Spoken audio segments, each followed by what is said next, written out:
आज के शो में। हुकूमत का कंस्ट्रक्शन से वाबस्ता इंडस्ट्रीज खोलने का फैसला। सीमेंट और स्टील इंडस्ट्री क्या चैलेंजेस दरपेश। सीमेंट और स्टील इंडस्ट्री के नुमाइंदेगान की आवाज अब तक पर। अस्सलाम वालेकुम। पस पर्दा हक़ाइक़ सनसनीखेज़ इंकशाफ़ात प्रोग्राम बेनकाब में हूँ आपके साथ सैफान खान। आज अहम तरीन मामले में बात करेंगे बिलखुसूस कंस्ट्रक्शन इंडस्ट्री और कंस्ट्रक्शन इंडस्ट्री से जुड़ी जो वाबस्ता इंडस्ट्रीज़ हैं उनके हवाले से इस प्रोग्राम में गुफ्तगू होगी। हमने ये देखा है कि हुकूमत की तरफ से बिलाखिर ये फैसला हुआ है कि कंस्ट्रक्शन इंडस्ट्री के साथ जो अलाइड इंडस्ट्रीज़ हैं इनको खोला जाएगा। आज इस हवाले से जो ऐलान हुआ है वज़ीर पाकिस्तान की तरफ से, पहले उस ऐलान की तरफ आपको लेके चलते हैं और फिर उसके बाद इस प्रोग्राम को बाकायदा आगाज करते हैं, की तरफ लेके चलते हैं। Let's hear this first. हमने सबके साथ मिलकर ये फैसला किया कि अब हम ये कई चीज़ें जिसकी तफसील अभी आपको बताएंगे कि हम अपने आसानियाँ पैदा करनी है। कंस्ट्रक्शन हमने पहले खोल दिया था, लेकिन कंस्ट्रक्शन की जो बाकी कनेक्टेड है कंस्ट्रक्शन के साथ और इंडस्ट्रीज़, उनको आज हमने फैसला किया सारे सूबों के साथ मिलकर उनको खोलने का। तो ये वज़ीर साहब ने इस पर जो है ऐलान किया और इसके साथ साथ हमाद अदर साहब भी सामने आए। उन्होंने मिनिस्टर फॉर इंडस्ट्रीज और कुछ अहम ऐलान उन्होंने भी किए। ये कौन सी इंडस्ट्रीज हैं इस पर इस प्रोग्राम में आपसे बात करेंगे और इन इंडस्ट्रीज के स्पेसिफिकली मामलात क्या चल रहे हैं इस पर भी आएंगे। लेकिन हमाद अदर साहब ने क्या कहा है, लेट्स हियर दिस आल्सो। हम मंदरजा झैल सनत जो है उसको खोलने जा रहे हैं और इस सनत के साथ इनकी दुकानें भी खुलेंगी जहाँ जहाँ मार्केटों में वो वाक़या हैं। पाइप मिल्स जिसमें पीवीसी और स्टील पाइप्स दोनों शामिल हैं, इनको खोला जाएगा और उनकी दुकानों को खोला जाएगा। पेंट मैन्युफैक्चरिंग यूनिट्स यानी पेंट बनाने की फैक्ट्रियाँ और इनकी तमाम दुकानें पाकिस्तान में खोल दी जाएंगी। सेरेमिक्स, सैनिटरी वेयर और टाइल्स, इनकी सनत और तमाम दुकानें जो हैं उनको खोल दिया जाएगा। इलेक्ट्रिकल केबल्स और स्विच गियर मैन्युफैक्चरिंग यूनिट्स और इनकी तमाम दुकानें इनको खोल दिया जाएगा। स्टील और एल्यूमिनियम, इनकी तमाम दुकानें और इनकी तमाम मैन्युफैक्चरिंग यूनिट्स, इनको खोला जाएगा। इसके अलावा हम दुकान अगर रिटेल साइड पे जाएं तो जो मैंने चीज़ें जिक्र की इनकी तो दुकानें खुलेंगी ही, लेकिन हार्डवेयर स्टोर्स को भी खोला जाएगा पूरे पाकिस्तान में। तो ये इस पर सूरत हाल है जिस पर जो ऐलान हुआ वज़ीर साहब की तरफ से। अब ये इस ऐलान से इत्तफाकी तौर पर हम देखा जाए तो पूरी इंडस्ट्री ये मुतालबा कर रही थी। अब इन जनरल देखें जाके तो जितने भी नुमाइंदगान हमारे प्रोग्राम में आ रहे थे वो सब ये कह रहे थे, एक इत्तफाक था, एक मजमूई तौर पर कंसेंसस था कि इंडस्ट्रीज को खोला जाए। लेकिन आज इस प्रोग्राम में बात करेंगे कि क्या ये लॉकडाउन खुलने से ही वाकई में इंडस्ट्रीज रिवाइव हो जाएंगी। बिलखुसूस जो अलाइड इंडस्ट्रीज हैं, कंस्ट्रक्शन से जुड़ी इंडस्ट्रीज हैं, सीमेंट और स्टील, आज उनके नुमाइंदगान से इस प्रोग्राम में बात होगी। हम ये जानेंगे कि स्टील इंडस्ट्री और लार्ज स्टील मैन्युफैक्चरर्स को बेसिकली क्या प्रॉब्लम्स हैं जो दरपेश हैं, सीमेंट सेक्टर को क्या प्रॉब्लम्स हैं। हमारे पास नंबर्स हैं 9 महीने की जो प्रॉफिटेबिलिटी रही है, जो रेवेन्यूज रहे हैं, जो सेल्स रही हैं सीमेंट सेक्टर की, वो भी, और स्टील सेक्टर के अंदर बिलखुसूस हम जाएंगे। जो ऐलान हुआ है इंडस्ट्रीज खुलने का उसमें पाइप है, पेंट है, सिरेमिक्स है, सैनिटरी इलेक्ट्रिक केबल्स है, स्टील है, एल्युमिनियम है और इसके अलावा दीगर शॉप्स हैं जो कि रीओपन होंगी। यहाँ हम यही बताते जाएं क्योंकि इसमें आबाद जो है उसका किरदार बड़ा अहम रहा है। चेयरमैन आबाद मोहसिन शेखानी साहब भी, और आबाद के प्लेटफॉर्म से हम इस प्रोग्राम में उनके नुमाइंदगान को लेते रहे, तो उनकी तरफ से भी काफी हद तक ये कोशिश रही कि वो रेलिवेंट फोरम्स के ऊपर, चाहे वो सिंध गवर्नमेंट हो या फेडरल गवर्नमेंट हो, वो इस नुक्ते को उठा सके, बावर करा सके कि ये इंडस्ट्रीज खुलना बहुत जरूरी है, कि इसके बगैर कंस्ट्रक्शन इंडस्ट्री भी पूरी तरह रिवाइव नहीं हो सकेगी। इस प्रोग्राम को आगे बढ़ाते हुए इंट्रोड्यूस करते चलें फरीद आलम साहब जो कि एकेडी सिक्योरिटीज के सीईओ हैं, प्रोग्राम में साथ होंगे हमारे। इस वक्त फरीद आलम साहब ने एक प्रपोजल भी दिया है स्टील इंडस्ट्री और लार्ज स्टील के हवाले से, जो economic advisory and government relationship committee है, उसमें कुछ प्रपोजल्स इन्होंने जो है दिए हैं। हमारे साथ प्रोग्राम में मौजूद होंगे हादी अकबर अली साहब जो कि large steel manufacturers producers association जो है उसकी नुमाइंदगी प्रोग्राम में करेंगे। दोनों मेहमान हज़रात का बहुत शुक्रिया जिन्होंने प्रोग्राम में ज्वाइन किया। मैं पहले फरीद साहब आपसे पूछना चाहूंगा, क्योंकि जो मुतालबा आपने प्रपोजल्स दिए थे उसमें एक प्रपोजल था कि इंडस्ट्री को खोल दिया जाए, उसके बाद withholding tax, rationalisation of predetermined input prices और इसके साथ रिडक्शन इन टर्नओवर टैक्स आपने मुतालबात किए थे। तो आप समझते हैं पहला step in the right direction ये हुआ है आज फरीद साहब? Ji, thank you very much सफान। आपने बिल्कुल वजह फरमाया कि जो गवर्नमेंट ऑफ पाकिस्तान ने इतना शानदार किस्म का एक पैकेज दिया था, कंस्ट्रक्शन का दिया है, और उसके ऊपर मुझे बड़े दिनों बाद ऐसा लगा कि सब लोग खुश थे इसके, खुश थे और खुश हैं, इंटरनल और एक्सटर्नल सारे लोग। इवन IMF से भी गवर्नमेंट ऑफ पाकिस्तान ने बड़ा सक्सेसफुली इस चीज को निकलवाया आगे। लेकिन इसके अंदर एक इशू ये चल रहा था कि सीमेंट को तो चले अलाउ किया, लेकिन स्टील के अंदर इन लोगों ने इसको इसी वजह से reasons beyond my comprehension and many others, इनको ये प्रॉब्लम थी, इनको समझ नहीं आ रहा था कि ऐसी क्या चीज है कि जो कंस्ट्रक्शन आप अलाउ कर रहे हैं लेकिन आप स्टील को, इंडस्ट्री को खुलने नहीं दे रहे।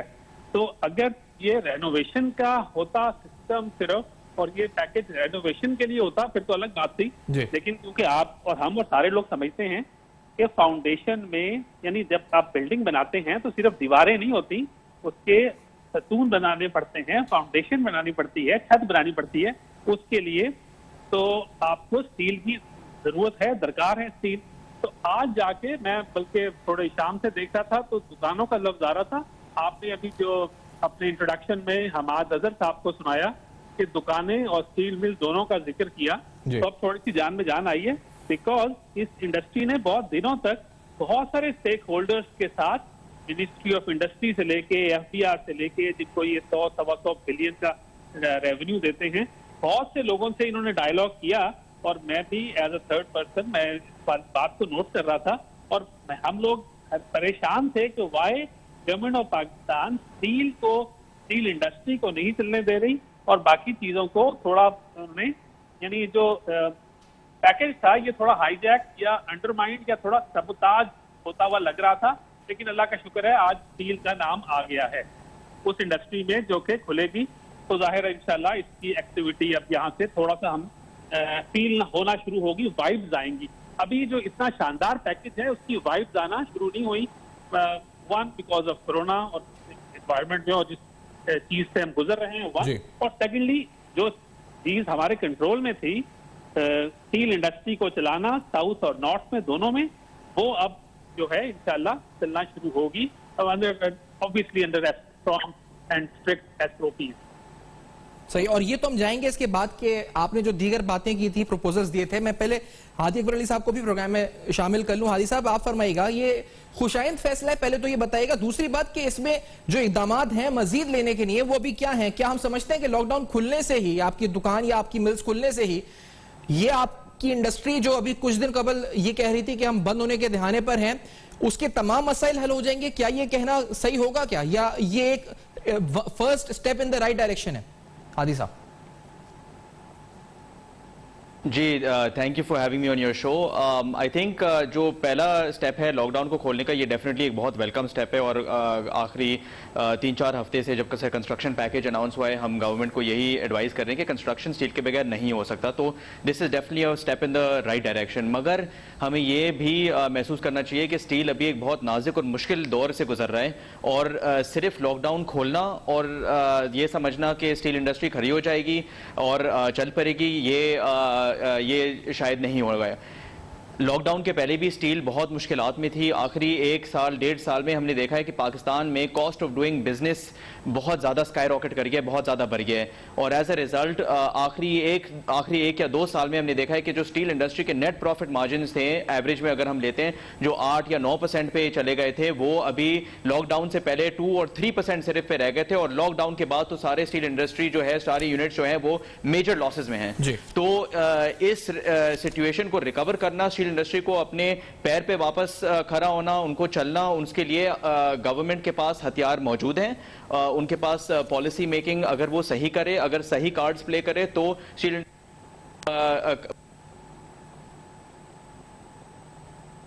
हादी साहब की आवाज इस वक्त हम तक नहीं आ रही। अच्छा जी, हादी साहब की जो आवाज इस वक्त, हादी साहब आप तक भी आवाज आ रही है? जी मेरे पास आवाज है जी। हादी साहब से हमारा राब्ता मुनक़ता। हादी साहब आपकी बात उस वक्त आवाज रुकी थी, आप प्लीज कुछ बोलिएगा दोबारा। आपकी आवाज आ रही है? आपको आवाज मेरी आ रही है इस वक्त? हादी साहब नहीं जी, राब्ता नहीं हुआ जी। आपकी आवाज आ रही है? आपको मेरी आवाज आ रही है? जी आप आ रही है। हादी साहब जी फरमाइएगा, आप जो बात कह रहे थे। जी, तो मैं ये कह रहा था कि बिकॉज ये लॉकडाउन के बाद हमारी इंडस्ट्री इतनी बैठ गई है, हमें कुछ स्टेप्स लेने पड़ेंगे इस इंडस्ट्री को वापस खड़े करने के लिए। और मैं समझता हूं कि अगर गवर्नमेंट अपनी पॉलिसी डिसीजन सही रखे तो ये सिर्फ हम चल नहीं पड़ेंगे, लोकल डिमांड को भी मीट कर पाएंगे। और आई फील कि इन ईयर और year and half foreign investment भी आने लगेगी इस इंडस्ट्री के अंदर।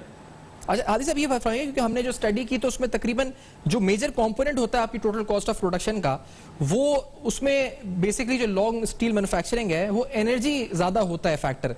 नाउ बेस्ड ऑन व्हाट के हम जो देख रहे हैं इंटरनेशनल मार्केट में ऑयल प्राइसेस हैं, पाकिस्तान में कमी हुई है, क्या समझते हो जो यूटिलिटी बिल्स हैं वो कितना इंपॉर्टेंट पोर्शन है और आगे बढ़ने के लिए यहाँ से हुकूमत को कितना मजीद रिलीफ देना होगा? एक ऐलान तो हुआ है इस वक्त इंडस्ट्रियल पैकेज के नाम से, इज इट इनफ और कितना फायदा उससे आपको है अभी?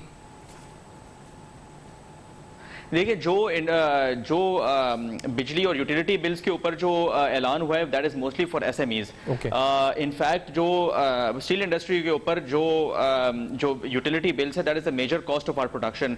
और वैसे ही पाकिस्तान में जो कॉस्ट ऑफ यूटिलिटीज हैं, अगर आप बिजली को ले लें या अगर आप स्पेशली गैस को ले लें, तो we are much higher than our peers. मतलब बिजली और गैस पाकिस्तान में बहुत महंगी है और उसके ऊपर अभी जो 3 साल पुराने एफसीए जो बिल्स के ऊपर लगाए गए हैं और जो इंडस्ट्रियल सपोर्ट पैकेज जो पहले नवाज शरीफ के गवर्नमेंट के टाइम पे था उसको जो विथड्रॉ किया गया है, that has put further pressure on our cost.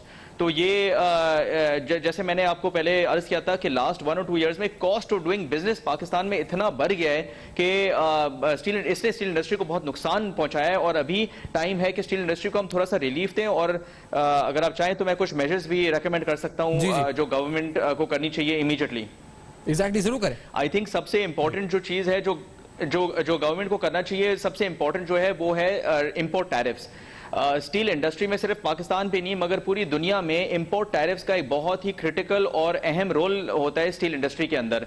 और इस आज के दिन में जहां Pakistan cost of doing business और ग्लोबल कंपेटिटिव इंडेक्स में 110 पे उनका रैंक है, जो बाकी डेवलपिंग कंट्रीज के भी हम पीछे हैं, तो इट डजंट मेक सेंस कि जो फिनिश प्रोडक्ट्स है और जो इंटरमीडिएट प्रोडक्ट्स है, और अगर उसमें हम स्पेसिफिकली बात करें तो फिनिश प्रोडक्ट्स में सरिये की बात आती है और इंटरमीडिएट प्रोडक्ट्स में बिलेट की बात आती है।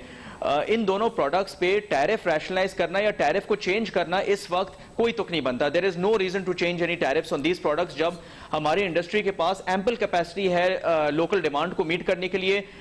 स्टील मेल्टर्स जो बिलेट बनाते हैं ऑलमोस्ट 400 यूनिट मौजूद हैं, ऑलमोस्ट 200 यूनिट मौजूद हैं पाकिस्तान में, और जो रीरोलर्स हैं जो सरिया बनाते हैं उसमें ऑलमोस्ट 400 यूनिट है मौजूद पाकिस्तान। अगर एक ब्रेक हमें लेनी है, इसके बाद इस बात को यहां से कंटिन्यू करते हैं। फरीद आलम साहब भी साथ, अली साहब भी साथ हैं। हमारी कोशिश होगी कि सीमेंट सेक्टर से भी हम बात करें और आज जो ऐलान हुआ है इस ऐलान को सामने रखते हुए सीमेंट और स्टील इंडस्ट्री, कंस्ट्रक्शन से जुड़े जो वाबस्ता इंडस्ट्रीज हैं, उन पर क्या असर पड़ने लगा है, आज इस प्रोग्राम में आप जानेंगे। इस ब्रेक के बाद बेनकाब में हमारे साथ रहिएगा।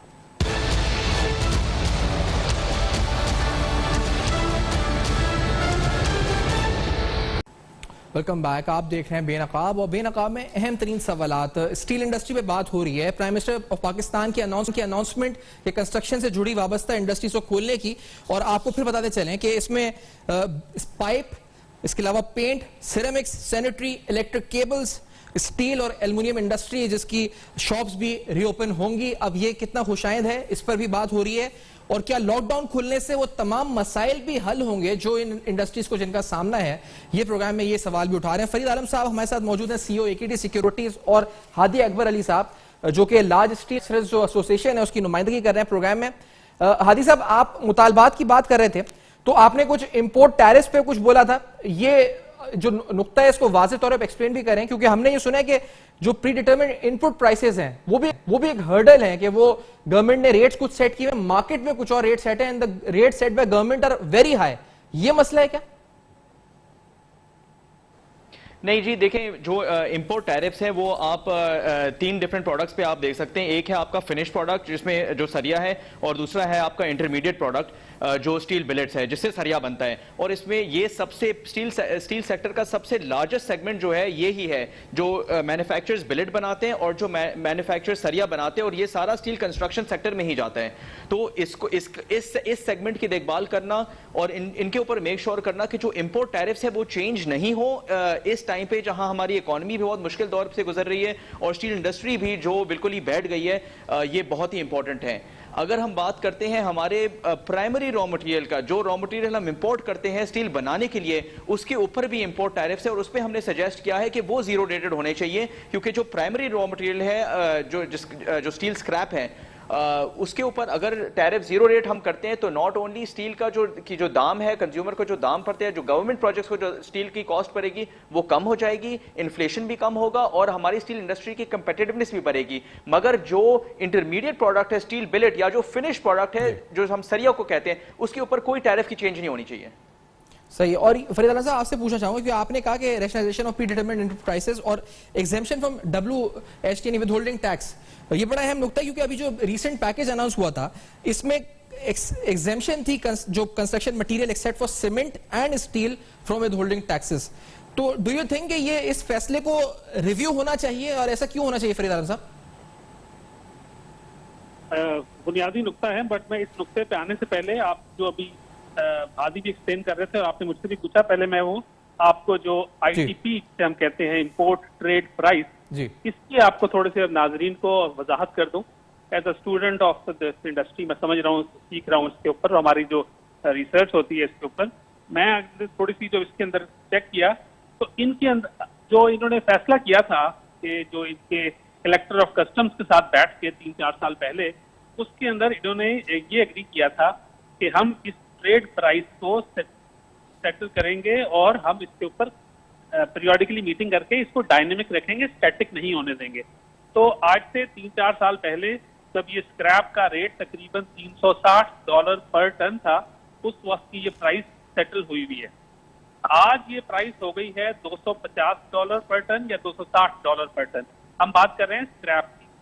तो अब जो ये इंपोर्टर्स हैं, ये इंडस्ट्री है, ये सारी ड्यूटीज और टैक्सेस, 10% सेल टैक्स है इनके ऊपर, वो देना पड़ता है इनको इंपोर्ट ट्रेड प्राइस पे, जो कि सेट हुई भी है 360 की अगेंस्ट द इंपोर्ट प्राइस जो आज हो रही है 250। तो इनका अननेसेसरीली $110 पर टन पे 10% अपफ्रंट कैश और इसी तरह के इनके जो टैक्सेस हैं ये ज्यादा जमा हो रहे हैं गवर्नमेंट ऑफ पाकिस्तान के पास। और हमारी AKD रिसर्च ने जो बनाया है वो कहते हैं कि 16,800 रुपए ये काट लेते हैं, वर्सेस इनका अगर इंपोर्ट स्टेज पे जो एक्चुअल और फैक्चुअल चीज है वो उस पर कटेगा इनका टैक्सेस 14,400। तो 2,400 रुपए इनके एक्स्ट्रा पर टन कट के जमे पड़े रहते हैं, जो रिफंड की सूरत में इनको पता नहीं कब मिलते हैं जाके इस इंडस्ट्री को। Coming back to the other point, जब आपने कहा इस इंडस्ट्री को बहुत ही रेगुलेटेड इंडस्ट्री है, government of Pakistan FDR, steel और सीमेंट से गवर्नमेंट ऑफ पाकिस्तान बहुत huge amount of taxes collect करती है। आपको पता है कि सीमेंट के ऊपर 100 रुपए पर बोरी तो एक्साइज ड्यूटी है और 60-70 रुपए बन जाता है इनकी सेल टैक्स। तो गवर्नमेंट ऑफ पाकिस्तान ने जब ये सब बरात दी अपने कंस्ट्रक्शन पैकेज में, तो दो इंडस्ट्री को जो इनकी कमाऊ पूत हैं, जो कमाने वाली जहां से इनकी कमाई होती है गवर्नमेंट ऑफ पाकिस्तान की, उनके ऊपर जाहिर है उन्होंने सबको विदहोल्डिंग टैक्स से एग्जाम्प्ट किया एक्सेप्ट स्टील और सीमेंट। तो ये जाहिर है गवर्नमेंट ने अपना बजट भी देखना है, फिस्कल स्पेस भी देखनी है। इनके ऊपर 4.5% टैक्स है, यानी अगर इसको सप्लाई देते हैं, और आज अगर मैं सरिये के एग्जाम्पल लूं अपने नाजरीन के लिए कि लेट्स से अगर 1,14,000 या 1,10,000 रुपए पर टन का सरिया है, तो इनका जो पार्टी इनसे माल उठाएगी वो 4.5% इनका विदहोल्डिंग टैक्स काट के इनको बाकी पैसे देगी। इस वाले सेक्टर का सबसे बड़ा मसला है इनफॉर्मल सेक्टर के साथ कंपटीशन। तो जब इनका इनफॉर्मल सेक्टर के साथ डिसिप्लिन्ड आदमी का इनडिसिप्लिन्ड सेक्टर में गुजारा किस तरह ये करते हैं कि जो बड़ी लिस्टेड कंपनीज हैं इनको नाउ टाइम के इनको पैट ऑन द बैक, इनको थोड़ी शाबाशी दी जाए कि भाई आप इतना ज्यादा टैक्स भी जमा कर रहे हो, करवा रहे हो, और आप you should be praised or you should be given some incentive to behave in the last couple of years. सही। ये दो मेरे पॉइंट्स हैं इसके ऊपर।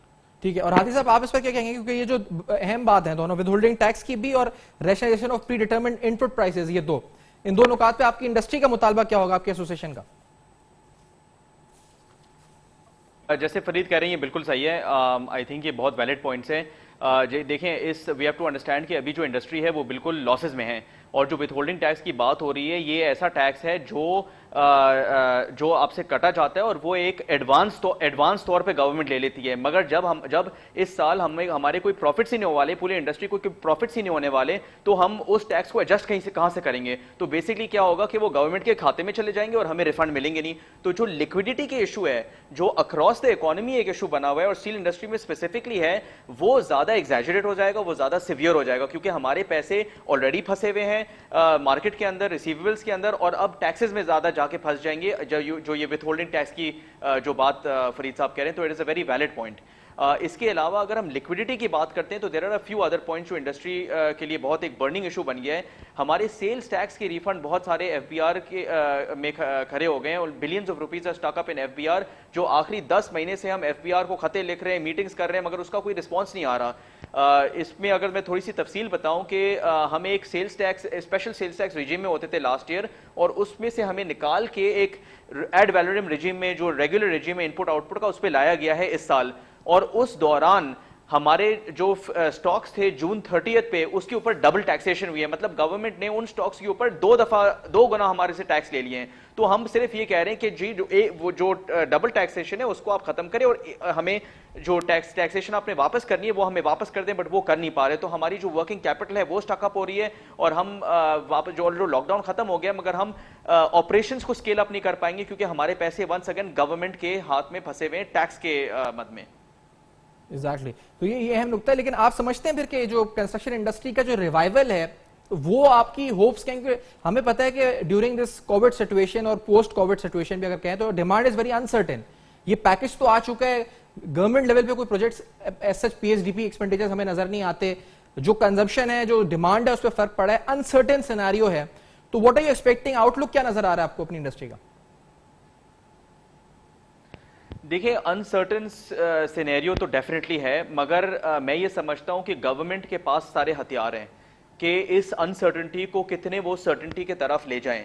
अगर मैं आपको मिसाल दूं, इंटरेस्ट रेट भी चले, शायद फेडरल गवर्नमेंट, एसबीपी अभी एक इंडिपेंडेंट बॉडी हो गया, मगर उनके पास ये एक हथियार है, they have to create demand stimulus पूरी दुनिया में दी जा रही है। हमारे गवर्नमेंट के पास शायद billions and trillions of dollars नहीं है कि वो बिजनेसेस को बेल आउट करे और कंसेशनरी लोन्स दें, मगर एटलीस्ट जो चीज उनके हाथ में वो कर सकते हैं। जो लिक्विडिटी के इश्यूज है इंडस्ट्री के लिए वो तो सॉल्व करें, जो इंटरेस्ट रेट है उसको तो कम करें, जो टर्नओवर टैक्स का बहुत बड़ा इशू बना हुआ है। वंस अगेन जब इंडस्ट्री लॉसेज में है, मेजर लॉसेज कर रहे हैं इस साल, तो फिर टर्नओवर टैक्स को तो बिल्कुल ही खत्म कर देना चाहिए इस साल। क्यों वो लॉस मेकिंग इंडस्ट्री से पैसे लेके गवर्नमेंट के खाते में वापस डालेंगे? तो अगर ये कुछ स्टेप्स वो ले सके जिसमें कोई फाइनेंशियल रिसोर्सेज या कोई एक्स्ट्रा ऑर्डिनरी फाइनेंशियल रिसोर्सेज की जरूरत नहीं है, तो एटलीस्ट जो अनसर्टन सिचुएशन है उसको सर्टेनिटी की तरफ ला सकते हैं और जो कंस्ट्रक्शन में की जो डिमांड है उसको थोड़ा सा पुश स्टार्ट कर सकते हैं अर्ली ऑन।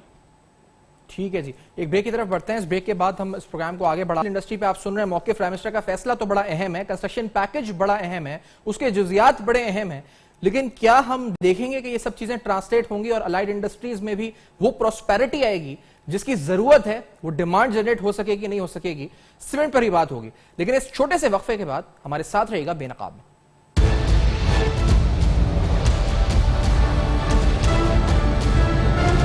वेलकम बैक, आप देख रहे हैं बेनकाब में अहम तरीन सवालात उठा रहे हैं। सीमेंट इंडस्ट्री की तरफ भी हम आते हैं, जहां पर सीमेंट इंडस्ट्री के जो 9 माह के यानी फिस्कल ईयर 20 के जो इनिशियल फर्स्ट 9 मंथ्स रहे, उसके रिजल्ट्स भी मेरे सामने, यानी जो टोटल 11 कंपनीज हैं, उन 11 कंपनीज के revenues, profit margins, net profit, gross profit margins, overheads, financial cost, total sales, exports, सारे नंबर्स भी हमारे साथ हैं इस वक्त मौजूद, जिसके मुताबिक जो उनकी टोटल सेल्स हैं उसमें इन टर्म्स ऑफ वॉल्यूम 7% का इजाफा है, एक्सपोर्ट्स में 26% का इजाफा है, लेकिन रेवेन्यूज 10% कम है पिछले साल के मुकाबले में।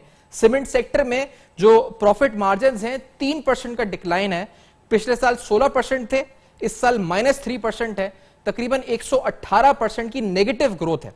इरफान अमानुल्लाह साहब प्रोग्राम में साथ मौजूद हैं, सीमेंट सेक्टर की नुमाइंदगी करेंगे। इरफान साहब, ये रिजल्ट्स जो हम देखते हैं 9 माह के 11 कंपनीज के कंसोलिडेट करके, तो ये इतने पॉजिटिव नहीं है और आगे भी कम से कम ये साल तो अनसर्टेनिटी है, तो तकरीबन यही हम कहेंगे कि 12 महीने में भी यही रिजल्ट आएंगे आगे। जी, इस वक्त जो सीमेंट सेक्टर की पोजीशन है वो काफी खराब है। उसकी बुनियादी वजह ये कि पिछले 18 महीनों में इस सेक्टर में तकरीबन को 2 करोड़ टन की सप्लाई साइड पे इजाफा हुआ है, और कॉरेस्पॉन्डिंगली डिमांड इस हिसाब से लोकल मार्केट में तो बिल्कुल नहीं बढ़ी है, और एक्सपोर्ट में भी बड़ी सिलेक्टेड बढ़ी है बांग्लादेश की वजह से। और वहां पे आपको पता है कि प्राइसिंग जो है वो रीजनल मार्केट में काफी कॉम्पिटेटिव होती है, तो प्राइसिंग इतनी अच्छी नहीं होती कि आप मार्जिन अर्न कर सके। आपकी कैपेसिटी तो यूटिलाइज होती है बट मार्जिन आपके अर्न नहीं होते।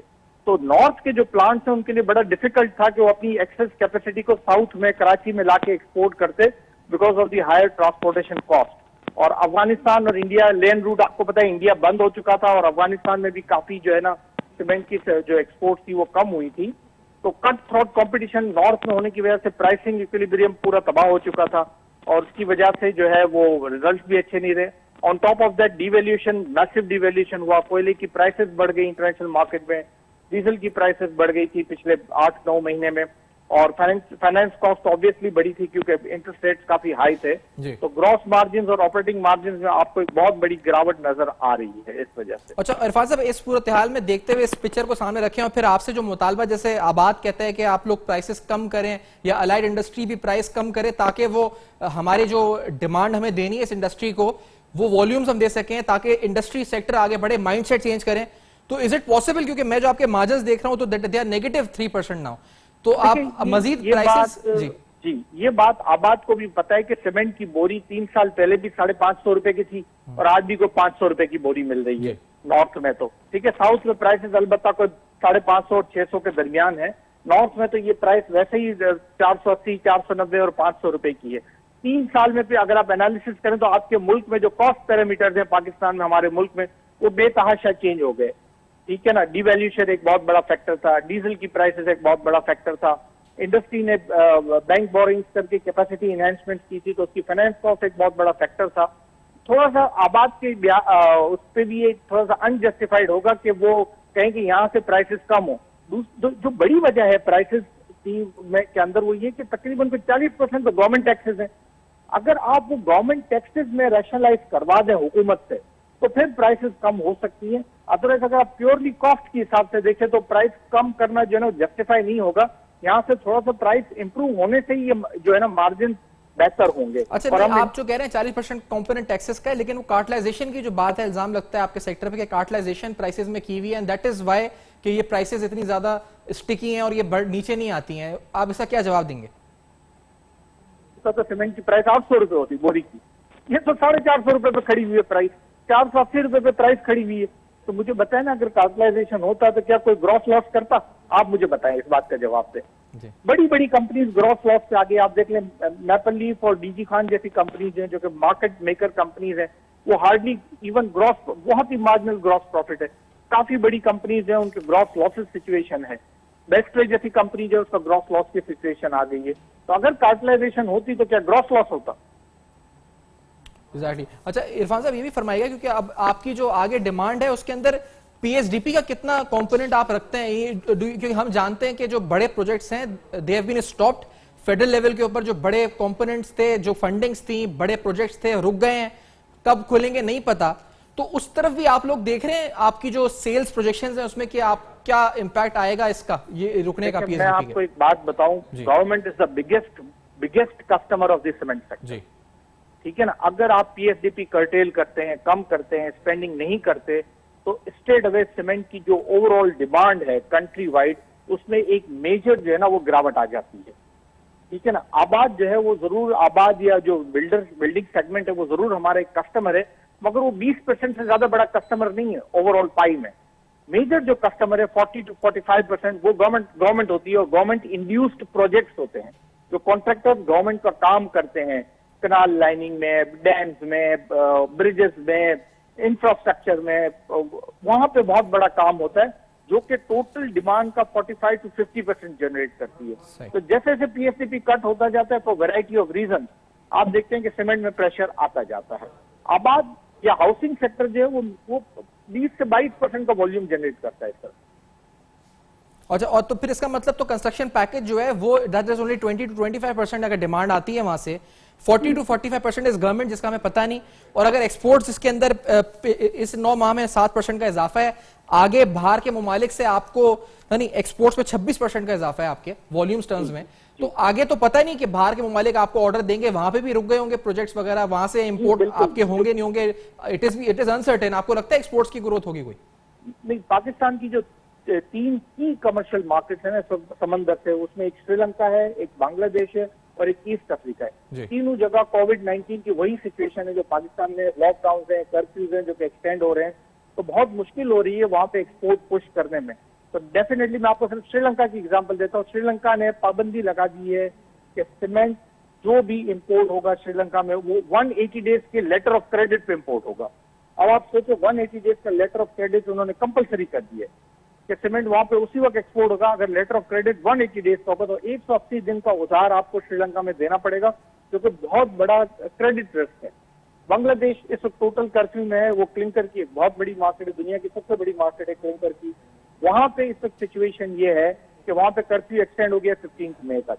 तो जो हमें बांग्लादेश में फॉर एग्जांपल आज से 3 महीने पहले हमें प्राइस मिल रही थी $33 FOB कराची क्लिंकर की, वो आज $26 पे आ गई है। तो इन हालात में आपको वहां पे जाके चीजें पुश करनी पड़ी। तो मुझे लगता है अगले 3 महीनों में एक्सपोर्ट फर्दर नीचे आएगी। अफगानिस्तान में सारी एक्सपोर्ट बंद पड़ी हुई है, बड़े बहुत ही मार्जिनल कुछ इक्का दुक्का कोई चीज जा रही है तो जा रही है। तो अगले 3 महीने एक्सपोर्ट के हवाले से बहुत खराब है और उनका मनफी असर जो है ना वो नेचुरली फाइनेंशियल स्टेटमेंट से पड़ेगा, लोकल मार्केट की प्राइसिंग पे भी पड़ेगा।